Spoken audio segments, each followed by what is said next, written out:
අද අපි කතා කරන්නේ ඩේටාබේස් සම්බන්ධව. එහෙමත් නැත්නම් දත්ත සමුදායන් සම්බන්ධව. මේ ඩේටාබේස් ගැන කතා කරන්න කලින් අපි දැනගන්න ඕනි දේවල් කීපයක් තියෙනවා. මොකක්ද ක්ෂේත්‍රයක්? එහෙමත් නැත්නම් ෆීල්ඩ් එකක් කියන්නේ. මොකක් හරි පුද්ගලයෙක්ට හරි වස්තුවකට හරි අදාළ විශේෂ දත්තයක් ක්ෂේත්‍රයක් විදියට හඳුන්වන්න පුළුවන්. එතකොට මොකක්ද රෙකෝඩ් එකක්? එහෙමත් නැත්නම් රෙකෝඩයක් කියන්නේ මොකක්ද? තනි පුද්ගලයෙකුට හරි වස්තුවකට හරි අදාළ දත්ත ඇතුළත් ක්ෂේත්‍රවල එකතුවක් අපි රෙකෝඩ් එකක් විදියට හඳුන්වනවා. මෙන්න මේ රෙකෝඩ්ස් කීපයක් එකතු කරලා අපිට පුළුවන් ටේබල් එකක් එහෙමත් නැත්නම් වගුවක් හදාගන්න. එතකොට වගුවක් එහෙමත් නැත්නම් ටේබල් එකක් ගත්තාම ටේබල් එකේ කොලම්ස් තියෙනවා, ඊට අමතරව රෝස් තියෙනවා. එහෙමත් නැත්නම් තීරු සහ පේලි තියෙනවා. මොකක්ද තීරුවක් කියන්නේ? එහෙමත් නැත්නම් කොලම් එකක් කියන්නේ. ඊළඟට අපි දැනගන්න ඕනේ මොකක්ද රෝ එකක්? එහෙමත් නැත්නම් පේලියක් කියන්නේ කියන එක. දැන් අපි පාඩම පටන් ගමු. මොකක්ද ඩේටාබේස් එකක්? එහෙමත් නැත්නම් දත්ත සමුදායක් කියන්නේ. මුලින්ම අපිට මතක් කරගන්න පුළුවන් දත්ත සහ තොරතුරු ගැන අපි පළවෙනි පාඩමේදී කතා කරා. එහෙමත් නැත්නම් data සහ information ගැන අපි මුලදිම කතා කරලා තියෙන්නේ. මොනවද දත්ත කියන්නේ? මොනවද තොරතුරු කියන්නේ? කොහොමද දත්ත තොරතුරු බවට පත් කරන්නේ? මෙන්න මේ වගේ දේවල් අපි පළවෙනි පාඩමේදී ඉගෙන ගත්තා. අපිට පුළුවන් පන්තියක ළමයෙක්ගේ නමක් මතක තියාගන්න. ඒ කියන්නේ මම ඔයාගෙන් ඇහුවොත් පන්තියේ යාළුවෙක් පෙන්නලා මෙයාගේ නම මොකක්ද කියලා ගොඩක් වෙලාවට ඒ නම මතකෙන් කියන්න පුළුවන්. හැබැයි ඔයාට පුළුවන්ද පන්තියේ හැම ළමයෙක්ගෙම නම්, ෆෝන් නම්බර්ස්, ගෙදර ඇඩ්‍රස් වගේ දේවල් මතක තියාගන්න. ගොඩක් වෙලාවට මේ දේවල් මතක තියාගන්න අමාරුයි. ඒක හින්දා අපිට සිද්ධ වෙනවා මෙන්න මේ දත්ත කොහේ හරි ගබඩා කරලා තියලා උවමනා වෙලාවකදී ලබා ගන්න. ඒ කියන්නේ දත්ත ප්‍රමාණය වැඩි වෙන්න අපිට අපහසු වෙනවා මේ දත්ත මතක තියාගන්න. ඒ හින්දා අපිට සිද්ධ වෙනවා මේ දත්ත එකතු කරලා කොහේ හරි තැනක ගබඩා කරන්න. එහෙමත් නැත්නම් ස්ටෝර් කරන්න. සමහර වෙලාවට මේක පොතක ලියනවා වෙන්න පුළුවන්. එහෙමත් නැත්නම් මොබයිල් ෆෝන් එකකට එන්ටර් කරනවා වෙන්න පුළුවන්. එහෙමත් නැත්නම් ලැප්ටොප් එක වගේ සේව් කරනවා වෙන්න පුළුවන්. මෙන්න මේ විදිහට එකතු කරලා සංවිධානය කරගත්ත දත්තවල එකතුවක් දත්ත සමුදායක්. එහෙමත් නැත්නම් ඩේටාබේස් එකක් විදිහට හඳුන්වනවා. ඩේටාබේස් එකක් පාවිච්චි කරලා දත්ත පහසුවෙන් ගබඩා කරන්න. එහෙමත් නැත්නම් ස්ටෝර් කරන්න පුළුවන්. ඒ වගේම තමයි දත්ත පහසුවෙන් සහ කාර්යක්ෂමව ලබා ගන්න පුළුවන්.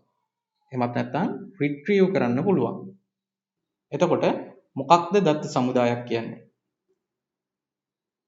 සංවිධානය වුණු දත්තවල එකතුවක්. දත්ත සමුදායක්. එහෙමත් නැත්නම් ඩේටාබේස් එකක් විදිහට හඳුන්වනවා. අපිට හම්බ වෙනවා ප්‍රධාන ඩේටාබේස් වර්ග දෙකක්. පළවෙනි එක තමයි මැනුවල් ඩේටාබේස්. එහෙමත් නැත්නම් අත්‍යුරු දත්ත සමුදාය. දෙවෙනි එක විදිහට අපිට හම්බ වෙනවා ඉලෙක්ට්‍රොනික ඩේටාබේස්. එහෙමත් නැත්නම් ඉලෙක්ට්‍රොනික දත්ත සමුදාය. දැන් අපි බලමු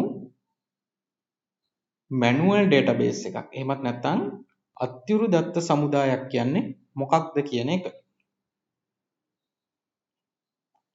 ලිඛිතව සටහන් කරගත්ත දත්ත මැනුවල් ඩේටාබේස් එකක් විදිහට හඳුන්වන්න පුළුවන්.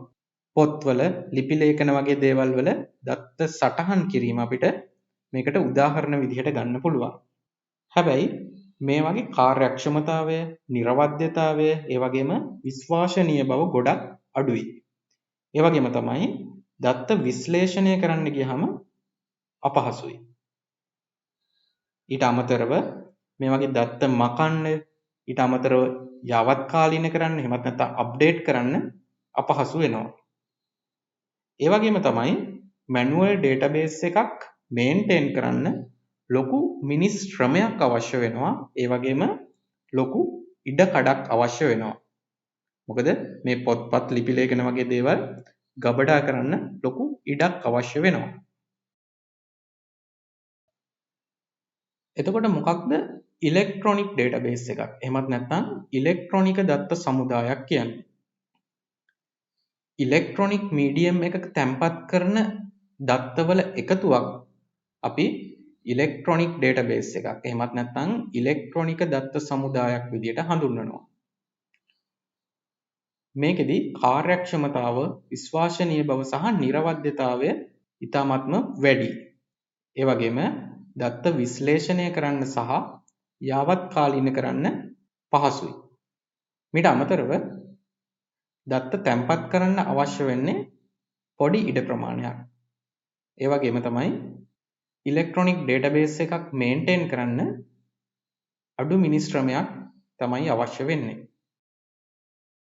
දැන් අපි බලමු මොනවද දත්ත සමුදායක තියෙන ලක්ෂණ. එහෙමත් නැත්නම් ඩේටාබේස් එකක කැරක්ටරිස්ටික්. මුලින්ම අපිට හම්බ වෙනවා data redundancy. එහෙමත් නැත්නම් දත්ත සමතිරික්තතාවය. මොකක්ද මේ data redundancy කියන්නේ?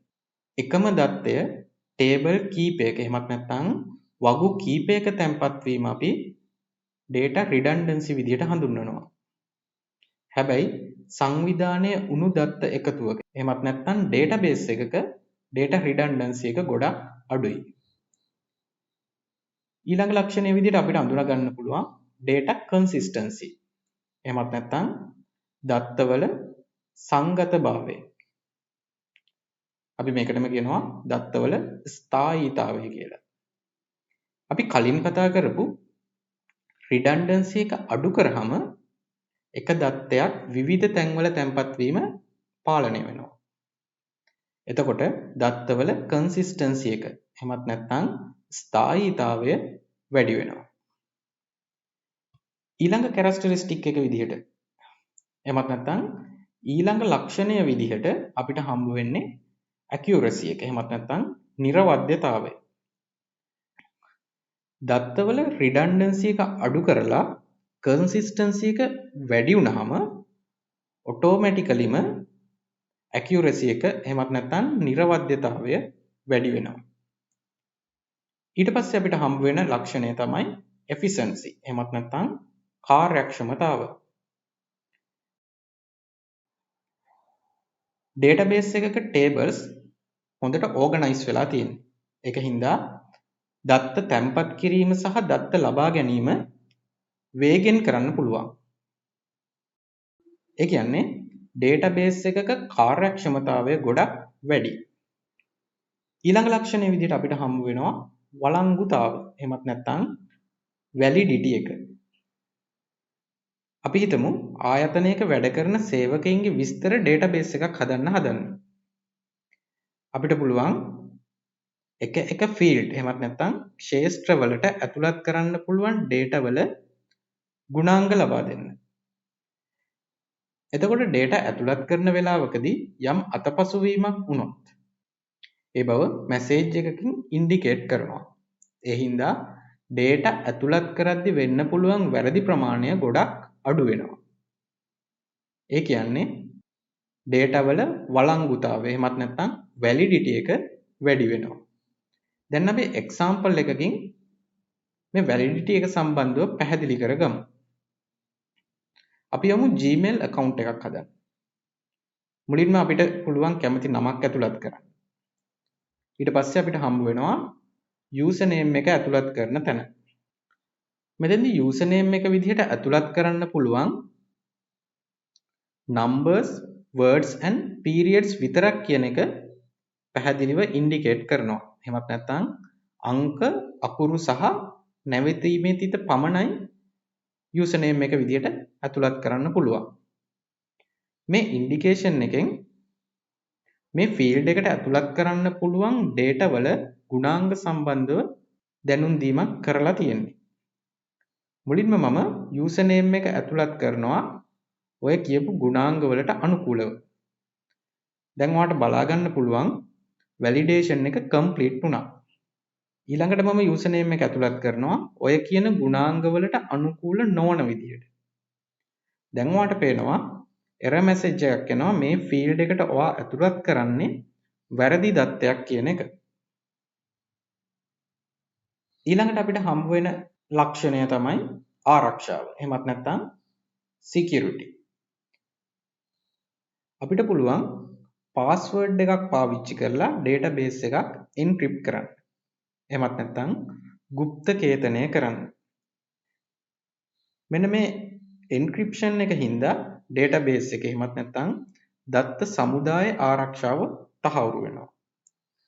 මොකක්ද මේ encryption එකක් කියන්නේ? අපිට පුළුවන් අපි ගාව තියෙන දත්ත encryption algorithm එකක් හරහා හඳුනා ගන්න බැරි ආකාරයට පරිවර්තනය කරන්න. මේකට අපි පාවිච්චි කරනවා key එකක්. මෙන්න මේ සම්පූර්ණ ක්‍රියාවලියම අපි හඳුන්වනවා encryption කියලා. මේ encrypt කරද්දී පාවිච්චි කරපු key එක එහෙමත් නැත්නම් යතුරු තියෙනවා නම් අපිට පුළුවන් මේ හඳුනා ගන්න නොහැකි ආකාරයට පරිවර්තනය කරපු දත්ත නැවතත් හඳුනා ගන්න පුළුවන් ආකාරයට පරිවර්තනය කරන්න. මෙන්න මේකට අපි කියනවා decryption කියලා. හැබැයි මේ දෙක කරන්න පුළුවන් අපි අර encrypt කරද්දී පාවිච්චි කරපු key එක තියෙනවා නම් විතරයි. එහෙමත් නැත්නම් ඒ key එක තියෙන කෙනෙක්ට විතරයි decryption එක කරන්න පුළුවන්. දැන් අපි බලමු මොකක්ද relational database එකක්. එහෙමත් නැත්නම් සම්බන්ධිත දත්ත සමුදායක් කියන්නේ කියන එක. tables එහෙමත් නැත්නම් වගු කීපයක් එකිනෙක සම්බන්ධ වෙලා තමයි relational database එකක් හැදෙන්නේ. අපි දැන් relational database එකක් හැදෙන විදිහ පැහැදිලි කරගමු. මුලින්ම අපිට හම්බ වෙනවා field එහෙමත් නැත්නම් ක්ෂේත්‍ර. මේ field කීපයක් එකිනෙක එකතු වෙලා record එකක් හැදෙනවා. මේ record කීපයක් එකිනෙක එකතු වෙලා table එකක් හැදෙනවා. මෙන්න මේ විදිහට හැදුන table කීපයක් එකිනෙක එකතු වෙලා තමයි relational database එකක්. එහෙමත් නැත්නම් සම්බන්ධිත දත්ත සමුදායක් හැදෙන්නේ. අපි දැන් උදාහරණයකින් relational database එකක් ගැන පැහැදිලි කරගමු.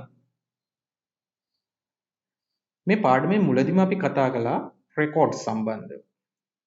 record එකක් කියන්නේ තනි පුද්ගලයෙක්ට හරි වස්තුවකට හරි අදාළ දත්ත ඇතුළත් ක්ෂේත්‍රවල එකතුවක්.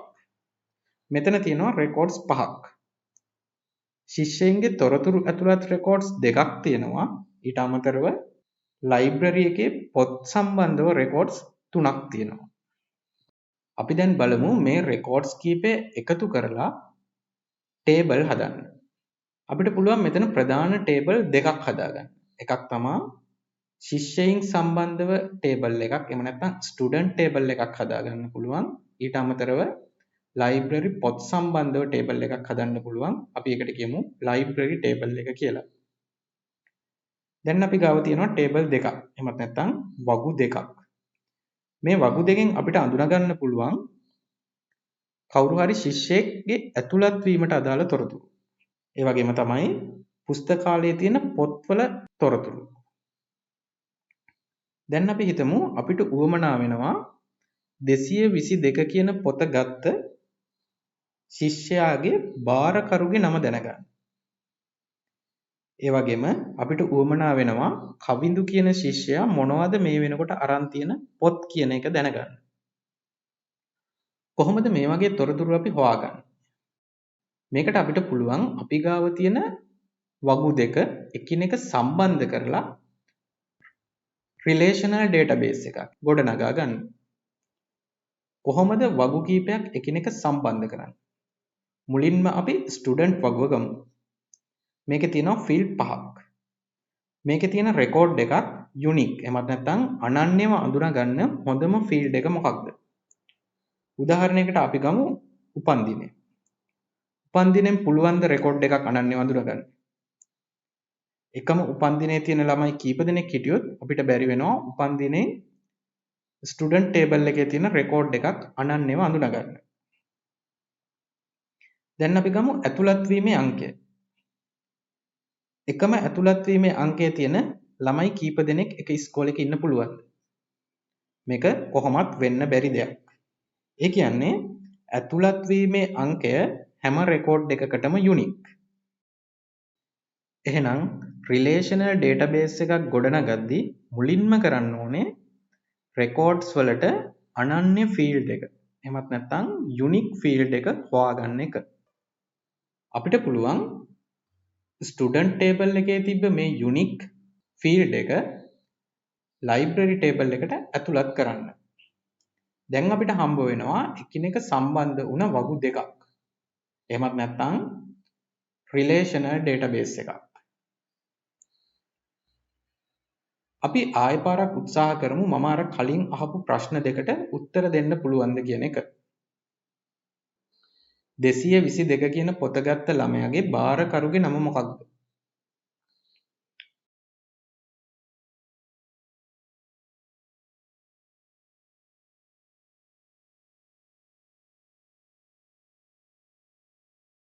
කවිඳු කියන ශිෂ්‍යයා මොනවද අරන් තියෙන පොත්? මේ රිලේෂනල් ඩේටාබේස් එක පාවිච්චි කරලා අපිට පුළුවන් මේ ප්‍රශ්න වලට පහසුවෙන්ම උත්තර දෙන්න. අපි කතා කළා රිලේෂනල් ඩේටාබේස් එකක් හදද්දී මුලින්ම රෙකෝඩ්ස් වලට යුනික් ෆීල්ඩ් එක තෝරගන්න ඕනි කියන එක. මෙන්න මේ යුනික් ෆීල්ඩ් එකට අදාළ තීරුව. එහෙමත් නැත්නම් කොලම් එක අපි ප්‍රයිමරි කී එක. එහෙමත් නැත්නම් ප්‍රාථමික යතුර විදියට හඳුන්වනවා. එතකොට මොකක්ද ප්‍රයිමරි කී එක කියන්නේ? වගුවක රෙකෝඩ්ස් වල අනන්‍යතාවය අඳුනාගත හැකි තීරුව ප්‍රාථමික යතුර. එහෙමත් නැත්නම් ප්‍රයිමරි කී එක විදියට හඳුන්වනවා. කවදාවත්ම ටේබල් එකක ප්‍රයිමරි කී එක රිපීට් වෙන්න බෑ. එහෙමත් නැත්නම් අණු පිටපත් තියෙන්න බෑ. ඊට අමතරව ප්‍රයිමරි කී එක තියෙන තීරුව කිසිම වෙලාවක empty වෙන්න බෑ. එහෙමත් නැත්නම් හිස් වෙන්න බෑ. අපි ගමු ජාතික හැඳුනුම්පත් අංකය. එහෙමත් නැත්නම් national identity card number එක. එක පුද්ගලයෙකුට තියෙන්න පුළුවන් එක ජාතික හැඳුනුම්පත් අංකයක්. ඒ වගේම තමයි මේ ජාතික හැඳුනුම්පත් අංකය වෙනත් කිසිම පුද්ගලයෙකුගේ ජාතික හැඳුනුම්පත් අංකයක් සමග සමාන වෙන්නත් බෑ. ඒක හින්දා ජාතික හැඳුනුම්පත් අංකය ප්‍රයිමරි කී එකක් විදිහට අපිට හඳුනා ගන්න පුළුවන්. ඒ වගේම තමයි වාහනයක නම්බර් ප්ලේට් එක. එකම නම්බර් ප්ලේට් එක තියෙන වාහන දෙකක් කොහොමඩවත් තියෙන්න විදිහක් නැහැ. ඒක නිසා වාහනයක නම්බර් ප්ලේට් එකත් අපිට ප්‍රයිමරි කී එකක් විදිහට හඳුනා ගන්න පුළුවන්. කොහොමද වගුවක එහෙමත් නැත්නම් ටේබල් එකක ප්‍රයිමරි කී එක අඳුනගන්නේ? සාමාන්‍යයෙන් ප්‍රාථමික යතුර යටින් ඉරක් අඳිනවා. ඒ කියන්නේ ටේබල් එකේ ෆීල්ඩ් නේම් එකක්. එහෙමත් නැත්නම් ක්ෂේත්‍ර නාමයක් යටින් ඉරක් ඇඳලා තියෙනවා නම් ඒ තීරුව ප්‍රාථමික යතුර. එහෙමත් නැත්නම් ප්‍රයිමරි කී එක විදිහට හඳුනා ගන්න පුළුවන්. හැබැයි ඉරක් ඇඳලා නැති වෙලාවට අපිට සිද්ධ වෙනවා අපි කලින් ඉගෙනගත්ත විදි වලින් ප්‍රාථමික යතුර හොයාගන්න. සමහර ටේබල් හම්බ වෙනවා ඒ ටේබල් වල එක ෆීල්ඩ් එකක් පාවිච්චි කරලා ප්‍රයිමරි කී එකක් හොයාගන්න බෑ. මෙන්න මේ වෙලාවට අපිට උදව් වෙනවා කොම්පොසිට් කී එක. එහෙමත් නැත්නම් සංයුක්ත යතුර. වගුවක රෙකෝඩ් එකක් තනි තීරුවකින් එහෙමත් නැත්නම් තනි ෆීල්ඩ් එකකින් අනන්‍යව අඳුනගන්න බැරි නම් අපිට පුළුවන් ෆීල්ඩ් එකකට වඩා වැඩි ප්‍රමාණයක් එකතු කරලා රෙකෝඩ් එකක් අනන්‍යව අඳුනගන්න පුළුවන් කී එකක් ගොඩනගා ගන්න. මෙන්න මේ විදිහට අපි ගොඩනගා ගන්න කී එක කොම්පොසිට් කී එක විදිහට හඳුන්වනවා. එතකොට මොකක්ද කොම්පොසිට් කී එක කියන්නේ? වගුවක රෙකෝඩ් එකක් අනන්‍යව අඳුනා ගැනීම සඳහා ක්ෂේත්‍ර එකකට වඩා වැඩි ප්‍රමාණයක් සංයෝජනය වීමෙන් හැදෙන යතුර සංයුක්ත යතුර විදිහට හඳුන්වනවා. දැන් අපි උදාහරණයකින් සංයුක්ත යතුරු එහෙමත් නැත්නම් කොම්පොසිට් කී එක ගැන පැහැදිලි කරගමු. මේ ටේබල් එකේ තියෙන්නේ පාසලක ක්‍රීඩා නායකයින් සම්බන්ධ තොරතුරු. මේ ටේබල් එකේ ප්‍රයිමරි කී එක එහෙමත් නැත්නම් ප්‍රාථමික යතුරු හඳුනා ගන්න අපි දැන් උත්සාහ කරමු. මුලින්ම අපි බලනවා එක ෆීල්ඩ් එකක් පාවිච්චි කරලා රෙකෝඩ් එකක් අඳුනා ගන්න පුළුවන්ද කියන එක. ඔයාලට පැහැදිලි වෙනවා ඇති වර්ෂය මගින් රෙකෝඩ් එකක් අනන්‍යව අඳුනා ගන්න බෑ. මේ ටේබල් එකේ එකම වර්ෂයට අදාළ රෙකෝඩ්ස් 3ක් තියෙනවා. ඊළඟට අපි බලමු ක්‍රීඩාව. ක්‍රීඩාව මගින් රෙකෝඩ් එකක් අනන්‍යව අඳුනා ගන්න පුළුවන්ද? මේ ටේබල් එක ගත්තාම එකම ක්‍රීඩාව තියෙන රෙකෝඩ්ස් දෙකක් අපිට හම්බ වෙනවා. ඒ කියන්නේ ක්‍රීඩාව මගිනුත් මේ රෙකෝඩ් එකක් අනන්‍යව අඳුනා ගන්න බෑ. ඊට පස්සේ අපි බලමු නම. මේ ටේබල් එකේ එකම නම තියෙන රෙකෝඩ්ස් දෙකක් තියෙනවා. ඒක නිසා නම පාවිච්චි කළත් අපිට රෙකෝඩ් එකක් අනන්‍යව අඳුනා ගන්න බෑ. දැන් ඔයාලට පැහැදිලි වෙනවා ඇති මේ ටේබල් එකේ කිසිම තීරුවක් තනියම පාවිච්චි කරලා රෙකෝඩ් එකක් අනන්‍යව අඳුනා ගන්න බෑ කියන එක. දැන් අපි බලමු තීරු එකතු කරලා රෙකෝඩ් එකක් අනන්‍යව අඳුනා ගන්න පුළුවන්ද කියලා. මුලින්ම අපි වර්ෂය සහ ක්‍රීඩාව කියන ෆීල්ඩ් දෙක එකතු කරලා බලමු. එතකොට අපිට හම්බ වෙනවා 2017 අත්පන්දු, 2017 පාපන්දු, 2018 ක්‍රිකට් විදිහට සම්බන්ධතා කීපයක්. මේ සම්බන්ධතා භාවිතයෙන් රෙකෝඩ් එකක් අනන්‍යව අඳුනා ගන්න පුළුවන්ද? 2017 අත්පන්දු නායකයෝ ඉන්න පුළුවන් එක්කෙනයි. ඒ වගේම තමයි 2018 ක්‍රිකට් නායකයෝ ඉන්න පුළුවනුත් එක්කෙනයි. ඒ කියන්නේ වර්ෂයයි ක්‍රීඩාවයි කියන ෆීල්ඩ් දෙකම එකතු කරාට පස්සේ අපිට පුළුවන් රෙකෝඩ් එකක් අනන්‍යව අඳුනා ගන්න. මෙතෙන්දී අපි පාවිච්චි කරේ ෆීල්ඩ් එකකට වඩා වැඩි ප්‍රමාණයක් එකතු කරලා හදාගත්ත ප්‍රයිමරි කී එකක්. ඒ කියන්නේ මේ ටේබල් එකේ රෙකෝඩ්ස් අඳුනා ගන්න පාවිච්චි කරේ කොම්පොසිට් කී එකක්. එහෙමත් නැත්නම් සංයුක්ත යතුරක්. ප්‍රයිමරි කී එක වගේම තමයි කොම්පොසිට් කී එක අඳුනා ගන්නත් මේ කොම්පොසිට් කී එකට අදාළ ක්ෂේත්‍ර කීපය යටින් වෙන වෙනම ඉරි අඳිනවා. දැන් අපි ඉගෙන ගත්තා රෙකෝඩ් එකක් අනන්‍යව අඳුනා ගන්න පුළුවන් ක්ෂේත්‍රය ප්‍රයිමරි කී එක. එහෙමත් නැත්නම් ප්‍රාථමික යතුර විදියට හඳුන්වනවා කියලා. ඊළඟට අපි ඉගෙන ගත්තා රෙකෝඩ් එකක් යුනික් එහෙමත් නැත්නම් අනන්‍යව අඳුනා ගන්න ක්ෂේත්‍ර එකකට වඩා වැඩි ප්‍රමාණයක් අවශ්‍ය වෙනවා නම් මේ ක්ෂේත්‍ර කීපයේ එකතුව කොම්පොසිට් කී එකක් විදියට හඳුන්වනවා කියන එක. ඒ වගේම අපි ඉගෙන ගත්තා රිලේෂනල් ඩේටාබේස් එකක් හදද්දී ටේබල් කීපයක් එකිනෙක සම්බන්ධ කරන්නේ මේ ටේබල් වල රෙකෝඩ්ස් අනන්‍යව අඳුනා ගන්න පුළුවන් ෆීල්ඩ් එකක් තවත් ටේබල් එකකට ඇතුළත් කිරීමෙන් කියන එක. ඒ කියන්නේ අපිට පුළුවන් ප්‍රයිමරි කී එකක් හරි කොම්පොසිට් කී එකක් හරි පාවිච්චි කරලා වගු කීපයක් එකිනෙක සම්බන්ධ කරන්න. එහෙමත් නැත්නම් රිලේෂනල් ඩේටාබේස් එකක් හදාගන්න. තවත් පැහැදිලි කරනවා නම් අපිට පුළුවන් එක ටේබල් එකක ප්‍රයිමරි කී එකක් හරි කොම්පොසිට් කී එකක් හරි තවත් ටේබල් එකකට එකතු කරලා රිලේෂනල් ඩේටාබේස් එකක් හදාගන්න. මෙන්න මේ විදිහට එකතු කරන ෆීල්ඩ් එක දෙවෙනි ටේබල් එකේ ෆොරින් කී එක එහෙමත් නැත්නම් ආගන්තුක යතුර විදියට හඳුන්වනවා. දැන් අපි උදාහරණයකින් ෆොරින් කී එක එහෙමත් නැත්නම් ආගන්තුක යතුර ගැන පැහැදිලි කරගමු. රිලේෂනල් ඩේටාබේස් ගැන කතා කරද්දී අපිට වගු දෙකක් හම්බ වුණා. එහෙමත් නැත්නම් අපි වගු දෙකක් හදාගත්තා. මේ වගු දෙක පාවිච්චි කරලා අපි ෆොරින් කී එක ගැන පැහැදිලි කරගමු. ශිෂ්‍ය ඇතුළත් වීමේ අංකය ස්ටුඩන්ට් ටේබල් එකේ ප්‍රයිමරි කී එක වෙනවා. ඒ වගේම තමයි පොත් අංකය ලයිබ්‍රරි ටේබල් එකේ ප්‍රයිමරි කී එක වෙනවා. මම දැන් ස්ටුඩන්ට් ටේබල් එකේ තියෙන ප්‍රයිමරි කී එක ලයිබ්‍රරි ටේබල් එකට ඇතුළත් කරනවා. දැන් ශිෂ්‍ය ඇතුළත් වීමේ අංකය කියන්නේ ලයිබ්‍රරි ටේබල් එකේ ෆොරින් කී එක. එහෙමත් නැත්නම් පිටින් ආපු යතුර. ශිෂ්‍ය අංකය ලයිබ්‍රරි ටේබල් එකේ තියෙන අවශ්‍ය ෆීල්ඩ් එකක් නෙමෙයි. හැබැයි ටේබල් දෙක එකතු කරන්න අවශ්‍ය නිසා එහෙමත් නැත්නම් රිලේෂනල් ඩේටාබේස් එකක් හදාගන්න උවමනා වුණ නිසා ලයිබ්‍රරි ටේබල් එකට අපි ඇතුළත් කරා ස්ටුඩන්ට් ටේබල් එකේ ප්‍රයිමරි කී එක. දැන් අපි බලමු අද කතා කරපු දේවල් සමරයිස් කරන්න. මුලින්ම අපි අඳුරගත්තා මොකක්ද ක්ෂේත්‍රයක් කියන්නේ? එහෙමත් නැත්නම් ෆීල්ඩ් එකක් කියන්නේ මොකක්ද?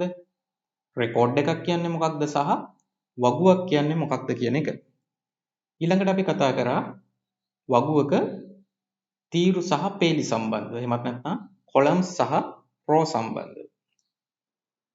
ඊට පස්සේ අපි කතා කරා දත්ත සමුදායක්. එහෙමත් නැත්නම් ඩේටාබේස් එකක් කියන්නේ මොකක්ද කියන එක සහ ඩේටාබේස් එකක් වුවමනා වෙන්නේ මොකටද කියන එක. ඊළඟට අපි ඉගෙන ගත්තා ප්‍රධාන ඩේටාබේස් ටයිප්ස් දෙකක් සම්බන්ධව. මැනුවල් ඩේටාබේස් සහ ඉලෙක්ට්‍රොනික ඩේටාබේස් විදිහට. ඊට පස්සේ අපි ඉගෙන ගත්තා දත්ත සමුදායක ලක්ෂණ. මේ යටතේ අපි කතා කළා data redundancy සම්බන්ධව, data consistency සම්බන්ධව, accuracy, efficiency, validity සහ security වගේ ලක්ෂණ සම්බන්ධව කතා කරා. ඊළඟ කොටසදී අපි ඉගෙන ගත්තා සම්බන්ධිත දත්ත. එහෙමත් නැත්නම් relational database කියන්නේ මොකක්ද සහ relational database එකක් හදාගන්නේ කොහොමද කියන එක. ඊළඟට අපි කතා කරා යතුරු. එහෙමත් නැත්නම් keys සම්බන්ධව.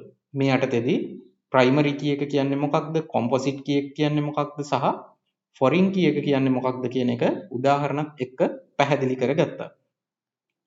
ඊළඟ වීඩියෝ එකේදී අපි කතා කරමු මේ දේවල් ප්‍රැක්ටිකලි යොදා ගන්න විදිහ.